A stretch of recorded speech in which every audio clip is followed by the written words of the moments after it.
Papayos natin yung hair niya, ano? Pinagupitan mo na yan, teacher. Yung hair Pinaiksian. ko. Noon po, opo. Oo. Nasa Manila po ako. Pinaiksi ko po. Bakit mo pinaiksi? Parang maganda yung mahaba. Opo, maganda nga po yung mahaba. Pinapahaba ko nga po. Siguro po, gagawin natin trim lang po. Ay, oo, para humaba pa. Opo, trim lang. Para lalong gumanda si ma'am. Saang school ka nagturo, ma'am? Sa Lunag po. Lunag. Lunag National High School po. High school. Opo. After nito, pag may time, pasyal tayo sa school. Opo. Yay! Namimiss mo rin ba yung school na yun, ma'am? Opo. Gusto mong bumalik doon? Okay, very good. Bundok-bundok dito sa inyo, no? Mahirap po dito. Makapasok ang sasakyan. Mahirap. Opo. Kaya yung dinala namin, puro mga pick-up. Kasi unang punta namin dito, teacher, alam mo, dala namin van. Hindi nakapasok. Opo, doon pa lang naglakad kami. Oo. Malayo. Malayo. Tsaka mas mahirap siguro dito pag tag-ulan, no? Opo, mahirap pag tag-ulan po. Maputik. Putik. Ang kagandahan lang dito, malayo sa baha. Malayo po sa hindi po kami nababaha dito. Hindi kayo nababa dito. Hindi po, never pa po. Pero yung lupang pinagtayuan nyo, ma'am, sa inyo yan talaga. Deed of sale lang po ang meron. Doon sa lupang ano. Lahat dito, deed of sale lang. Mostly po. Mostly. Okay. Pero gaano na kayo katagal nakatira dyan? Matagal na po. 20 years, mahigit. Mahigit. Pero teacher, naalala mo saan ka ipinanganak na lugar? Doon, ay sa kalsada po. Sa gilid ng kalsada. Opo. Doon yung bahay nyo before? Hindi po, doon po kami sa gitna ng gitna ng mga bulubundukin. Doon pa po kami. Bakit kas pinanganak Isa sa lang kalsada? kami. Tinakbo po kami doon. Gamit po yung galusa. Alam mo yung galusa? Opo. Yung Ano po ba sa Tagalog yung galusa? Hindi ko po. Yung... Hindi, iba yung kariton, men. Iba yung galusa. Yung kariton kasi, may gulong. Pero yung galusa, kahoy lang yun na hinihila ng kalabaw. Opo, yun. Balsa. Which is hinihila rin ng kalabaw or baka, yung yung kariton tsaka galusa. Di ba? Sinakay ka sa galusa. Opo. Mabagal tumakbo yun, kaya inabot ng nanganak sa kalsada. Opo. Yun po.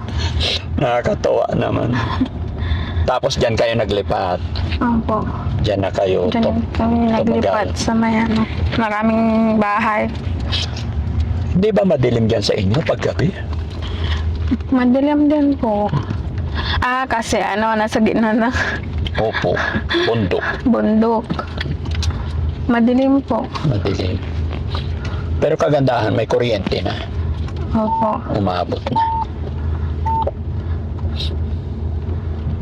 Yun po, yung kuryente. At least, kung malalaki pang paste yan. Oo. Itong daan dito, teacher, ano to? Government na to? O hindi pa? Hindi po. Itong daan, hindi po government. Parang donate na lang, no? Opo, donation po. Donation. Pero katagalan din siguro, baka masisemento na rin to. Opo. Para hindi kayo nahihirapan, no? Kasi nakikita ko talaga pag tag-ulan to, sigurado putik-putik to. Hirap sa sakyan po. Ha? Hirap sa sakyan kapag ulan. Oo. Patakas to. Wala mo. Babaliktad niya yung sasakyan. Kaya pag ang mga tao dito pag namalingki, siguro once a week na lang. Opo, kasi tawag dito. Mahirap po yung daan. Mahirap ang daan. Dito po kami binababa ng tricycle halimbawa. Tapos Pag maglalakad. namalingki kayo, dito lang. Opo. Lakad na. Opo. Okay lang kung hindi tag-ulan. Opo, kung hindi tag-ulan. Pero pag tag-ulan, napakahirap. Yun, kaliwa pala Kuya JC.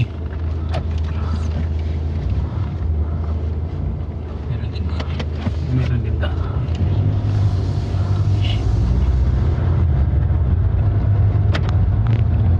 Teacher, kumusta ang pakiramdam mo? Hindi ka naman mabilis mapagod.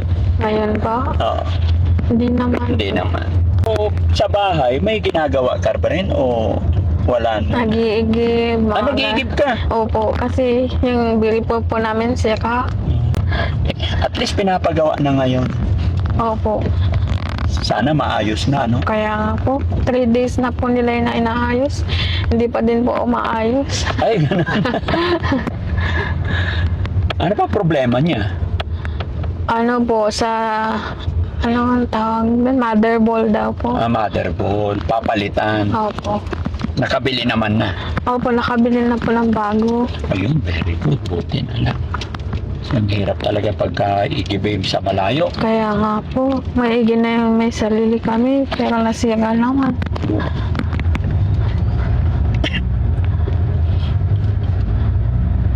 Masaya ka ba, teacher, na nagkakilala tayo? Nakilala ka ng Team Daddy Frankie? Opo, masaya po ako.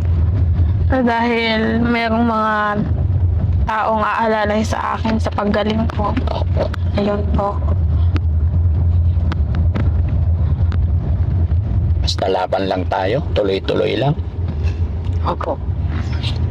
Kuya Jesse, Yes po. kantahan mo naman kami para marinig naman ni teacher yung kanta mo. Muling ibalik. Narinig na namin yan. Iba naman, gaya-gaya ka eh. Oo nga, nakarinig mo, teacher. Ano ang mga Tagalog song mo, teacher?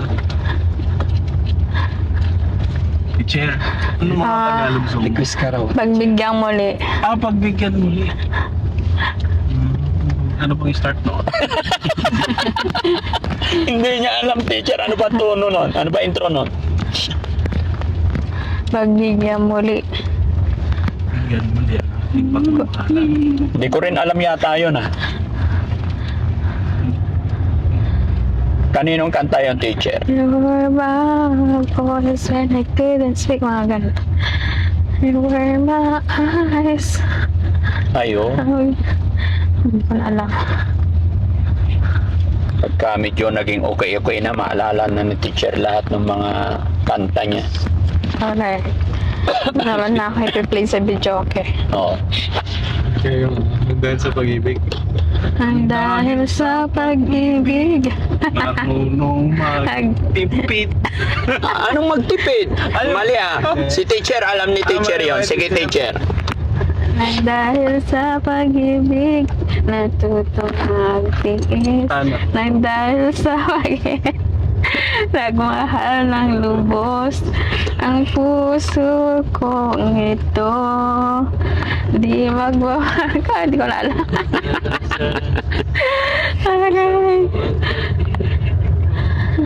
Kailan ka huling na malingki or pumunta ng bayan, teacher? Last month po, Last month. Pumupunta Opo. rin kayo ni... Sino kasama mo? si Darlene po. Sino yun? Yung pamangkin ko po. Yung pamangkin. Kayong dalawa namimili ng ano? Opo. Gamit. Okay. So yun, mga kababayan, mga kabarangay. Ito po yung pamamaraan po ng team para ma-jamming natin si teacher. Kasi syempre, naboboard din po siya sa bahay. Para maiba rin, gaya ng aking sinabi, no? Para maiba yung routine ng buhay niya. Ma-exercise na rin kasi nandoon lang sa bahay. Although, nakapag-exercise din naman daw siya kasi nag-iigib pa ng tubig. Malayo yung igiban ninyo. Opo, malayo po. Tignan mo si teacher, maganda siya eh. Maganda yung ilong. Matangos. Hindi kagaya ng ilong ko. Tapos may ilong ko. Hindi tayo kasali, Jesse eh. Ay, hindi magkatali. Hindi tayo pinalad sa tangos ng ilong.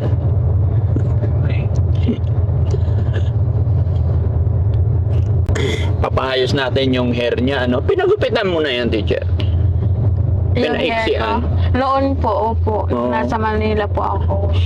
Pinaiksi ko po. Bakit mo pinaiksi? Parang maganda yung mahaba. Opo, maganda nga po yung mahaba. Pinapahaba ko nga po. Siguro po, gagawin natin trim lang po. Ay, oo, para humaba pa. Opo, trim. Sige. Sapin kung maayos yung ano, yung beautician natin. kung ano yung mga maganda. Opo. Bukod sa ano mo, teacher, bukod sa hair, mga kuko, gusto mo Opo. palinis din? Opo. Iyo.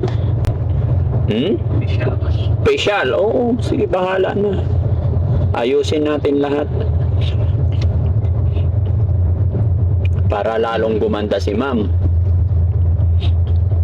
Saang school ka nagturo, ma'am?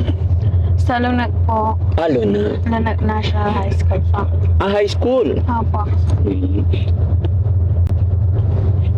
Malapit ba yon? Malayo?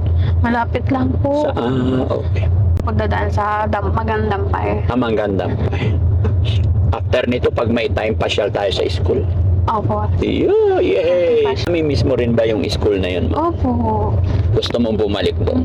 Close ko po yung mga tao doon. Mga teacher doon. Marami kang friend doon. Marami po. Sabi ng mga tagapanood natin, ma'am, napakalambing mo daw, napaka-soft spoken mo daw. Ganyan ka lang talaga magsalita. Ganito lang po talaga. Galing, no? Sana mapanood tayo ng boyfriend mo, no? Opo. Sana mapanood po tayo. Kung sakaling mapapanood ka Feeling niya, ko, ma'am, ano? nag-viral po ako. Ha? Feeling ko po, nag-viral ako. Napanood niya na rin niya. Oo, napanood na niya. Nasa Maynila ba siya? Manila. Opo, nasa Manila siguro po siya. Wala kang cellphone, Wala po. pero alam mo yung Facebook niya. Opo. Hayaan mo lang, ma'am, unti-unti, ano? Maibabalik natin ang lahat. Basta sa ngayon, priority natin maging matatag, maging maayos. Ayusin muna natin yung sarili natin Kaya nga po. para mapagsimula tayo ulit. Yes po. Pero I'm sure, napanood ka na ng boyfriend mo. Opo. Hindi pwedeng hindi. Napakalakas ng social media. Teacher, pag nagutom ka Opo. or may mga kailangan ka, huwag kang mahihiya magsabi sa akin, ha? Opo. Yung pera mo pala, iniwan mo kay mama mo? Hindi po, dinala ko. Dinala mo. Gusto ko po sanang bumili ng cellphone. Gusto mong bumili. Para Sige. makapag-post po ako. Kahit yung murahin lang po. Kahit yung mura lang po. Sige. Gusto mong bibili ng cellphone. Opo. Makukontak mo na yung boyfriend mo yan. Hindi na po. Bakit? Para maayos na din yung sarili niya. Sa bagay, no? Hayaan mo muna siya. Opo. Dapat siya. Ano po, pagpapanodan ko lang po ng mga video, Okay. mga reels. Yun na po, pastime lang po Oh, yes. Para hindi nakakainip, no? Opo. Sige. Tapos pag masakit na po yung mata ko, binababa ko na po ulit. Opo. Since before pa hindi ka pa gumamit ng salamin, eyeglass? Eyeglass, gumagamit din po ako noon. Kasi syempre mula nung mag-aral ka, di ba? Yung Opo. mahilig kayo magbasa. Protection din sa mata. Sa ano din po yun, radiation. Oo.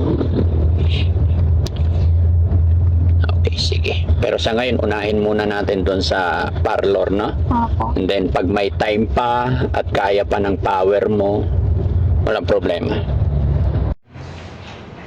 Andun pa rin siya.